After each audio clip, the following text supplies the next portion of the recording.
Hello class, this is a demonstration video for intermediate drawing. That's 1317, not intermediate drawing, my apologies, drawing 2, 1317. And this is your final assignment. I'm going to walk you through the steps for your final assignment, and I'll also email you some information as backup to this video. Okay, so if you remember the midterm assignment, you were to take a masterwork, a figurative piece, a painting from anywhere in art history, anywhere before 1864, and there had to be at least 2 figures in the piece, and then make a drawing based off of that, and then you were to make a change, a small change in the composition. So we're going to go back to that piece, back to that reference, okay, that masterwork that you used as a source for that assignment, and we're going to do something different. We're going to integrate this idea of photoreferential figuration. That means where you take your own source photography, but we're going to base it off of the masterwork. Now, what I've got here, this is an image of a painting done by Michelangelo Caravaggio, who was an Italian artist, Florentine specifically, who lived in the 1500s. And this was actually an early painting of his. The rest on the flight to Egypt. What you see is the Holy Family, Joseph, Mary, and baby Jesus, and then an angel playing a violin, and Joseph gets to hold the music while Mary and the baby are napping. So it's a lullaby. Caravaggio would have painted this as a way of making a good impression on potential patrons. He was trying to get commissions from wealthy cardinals or from the Catholic establishment, Catholic Church establishment. They all were in those days. So anyway, that's a pretty good painting. I enjoyed that painting. And what you're going to do then is, now your assignment is, you have to have at least 2 figures. The reference piece may have more than 2 figures in it. If you want to deal with all of them, you can, but your final drawing at least has to have 2 people in it. What I want you then to do is to go get friends or family and have them pose for you in the position of the masterwork. Okay, there's the masterwork, and then I got some members of my household to pose in similar positions.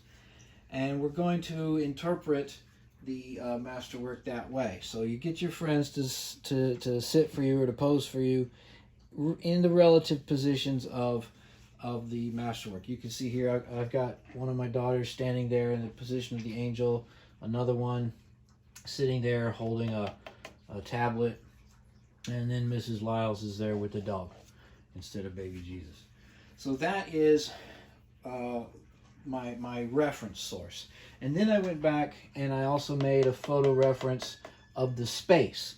This is figure in space. Remember from the sketchbook assignment I gave you that dealt with these 2 concepts. We had figure-field relationships, figure in space, and also the photoreferential figuration. If you'll recall from the sketchbook assignment, I had you do a 2-page spread in your sketchbook of a single figure in an interior space. Okay, now we're going to take that process and stretch it out a little bit.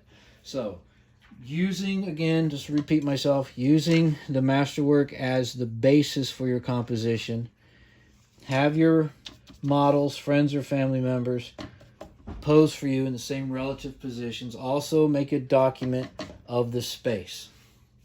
Then, at the 18 by 24 inch scale, I want you to initiate a drawing. Now this drawing is in graphite, and what I did was I used a number 2 pencil to do a layout, and now I'm going back in with a B and a 6B.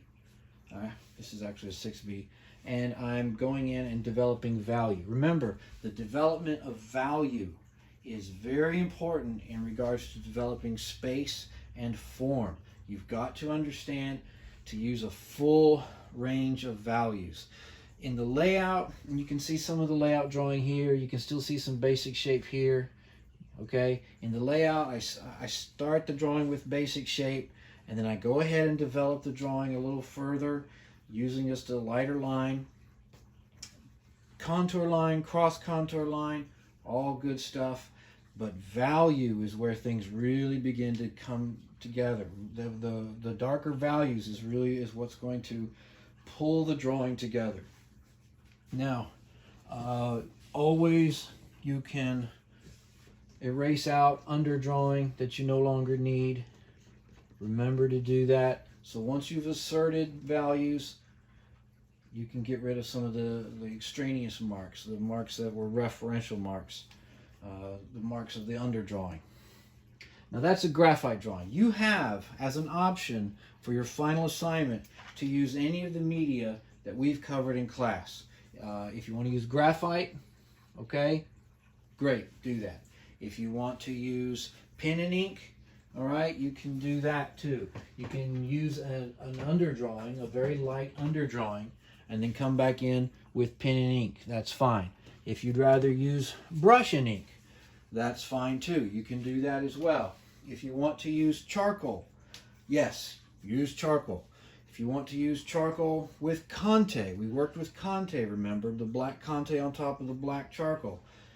For the shoe drawing, we did that. You can use that combination as well. Any of these media we've covered in class, choose your media and apply it for this final drawing. Again, I want to emphasize, use contrasting values to develop space and form.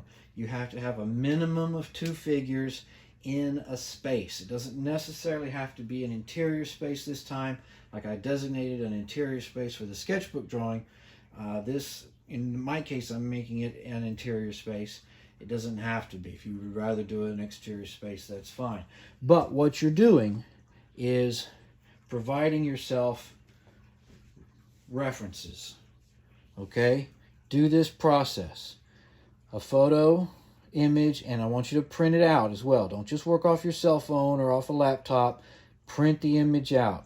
There's printers all over campus. You can find one. There's printers at the art building. You can get into one of those labs, those design labs, and print it out. One where you're referencing your figure group, and another where you're referencing the space. If you need to make multiple images, like you need a close-up of something, do that, okay? Zone in, blow it up, print it out. All right? If you think you need more than one image, what does the dog's face actually look like? All right? Do that. Resource yourself. But at minimum, I want to see one image, one photo image that has the figures, and one photo reference image that has the space. When you have completed your drawing, and I'll determine the deadline and put that in the email when I send you the link to this video. When you've completed the drawing and you send it to me, also send to me your minimum two reference images that you made, that you're working from, and also send me a copy of the masterwork that you're basing your composition on. Okay? I think one of you actually did this Caravaggio piece. I like that painting too, so I'm doing that as well. And again, you have your choice of media. Whatever media that we've covered in class that you designate to use for this assignment, you are free to do so. Now, this is our final drawing assignment, so I'm going to be a little critical with it, all right? Please make sure that you develop the drawing fully. Take the time, spend the time. I'll be sure to give you the time. We're coming up on Thanksgiving holiday. The semester ends early December. I'll check the calendar. I'll make sure you've got plenty of time to work this out. But make a really strong drawing out of it, okay? Really work with it. A full range of values. Let your darks be dark. Let your lights be light. Dark light, dark light. That's what's going to give you a strong sense of form and space. There will be 2 grades associated with the final assignment.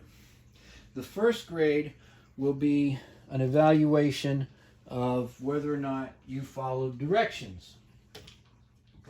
Okay? And I'll be looking for things like, is it on an 18 by 24 inch sheet of paper? Did you use the medium that we covered in class?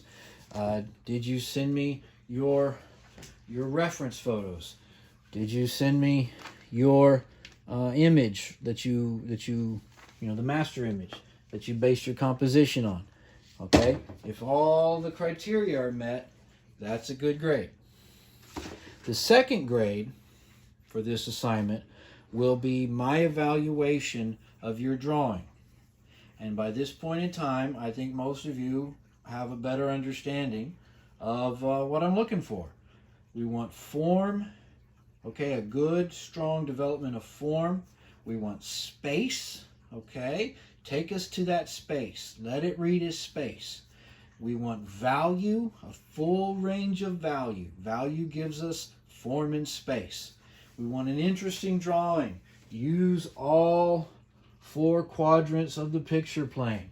All right, activate the center. Does the eye move in and across and through the picture plane?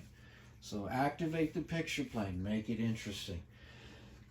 So these are the things that we're looking for, okay? We don't want space to read flat. We don't want form to fall flat. We don't want to have a big hole in our composition somewhere where it's not fully activated yet. Don't let the edges go flat. You can see my edges aren't fully developed right there or even right there. All right, so I've got some work to do. Flat is not good. If you're using graphite, and this has been a pet peeve of mine, I've been trying to train you guys to be a little more conscientious about your drawings. If you use graphite, smudging. Don't smudge to blend. Don't smudge to create value. Use line. Use cross contour line. Build the line up. Build the area up. This is a 6B going on top of what was a writing pencil underdrawing. All right, and I'm building up values. Build up your values. Okay, be deliberate. Don't try to blend with your finger. That just makes smudging. However, when using graphite, we get smudges we don't intend. Our hands are resting on the surface of the page and, you look across and next thing you know, you got a big dirty smudge. When the drawing, or as you're developing the drawing, certainly when you feel you've got it complete, go back and clean it up. Make it look like a professional drawing. Make it look like a drawing you want to hang in a gallery space, okay? Clean it up. Make it look good. Graphite does tend to smudge and smear. So does Conte, especially charcoal. So use that spray fix, okay? One technique is to build up layers in the drawing. You build up the layer and you feel like the paper might be saturated. You're not sure you can get any more graphite or charcoal dust down on the paper. Then spray it down with your workable fixative and then work on top of that, okay? It's a way to extend the working time and develop more layers to the drawing. All right, but you can actually push the initial layer very, very, very far, much further than you might think. Also, have a range of pencils, okay? I'm going to talk about graphite again. All the other media are fairly self-explanatory, but if you're going to use graphite, have a range of graphites. I got 6B. I have a number 2 pencil that I use for the initial layout. There's a B right here, okay? 8B, 10B. You can even go as high as 12B. The higher the number, the softer the graphite, the darker the mark. So you can get graphite that's really, really dark, and you want to push that. You want to have a full range of values. This, at the present, I was working layout. I'm beginning to develop some of the values. I've still got some layout to deal with in this drawing. It's in the early stages. This is not a fully developed drawing yet. It's not fully resolved yet, and the values are still much too light. So that's got quite a ways to go. Charcoal, you get a good immediate dark, okay? But build it up. Remember, charcoal and chamois, you can use the chamois to develop patina. You can use the chamois to have those wonderful grays and gradients, but you still need to lay down those darks, those good blacks. Charcoal and Conte does that very, very well. All of these dry mediums, they're going to give you some grief.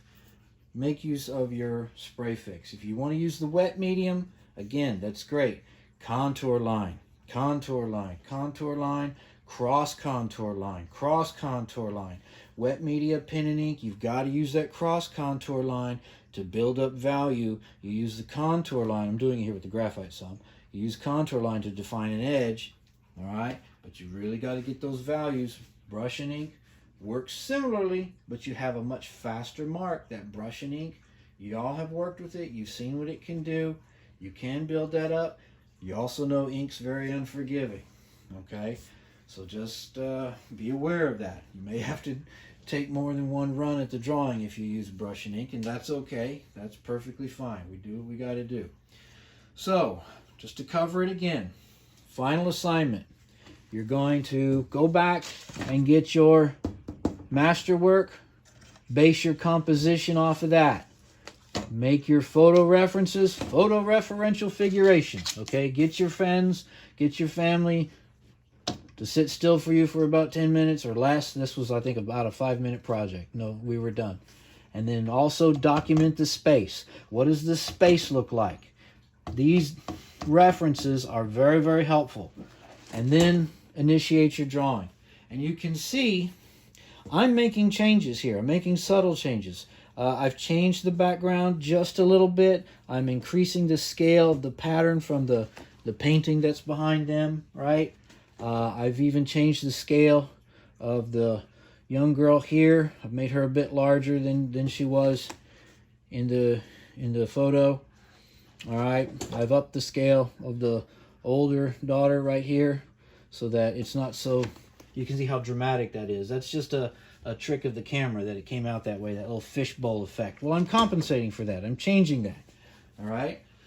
So again, the idea there, like with the sketchbook assignment, is that the photo reference, while it's helpful, it is not the measure of the drawing. It's just a reference, okay? And then you can make your own compositional decisions based off of those references. All right? So, that's the process. Masterwork, photo references, final drawing. Needs to be in any one of the mediums we've covered in class. Must be at the 18 by 24 inch scale. And that will be your final assignment. I will write all this down in an information sheet that I will send out with the link to this video, and I'll probably throw in a few other little visual references as well. So that's it for Drawing 2. Thanks.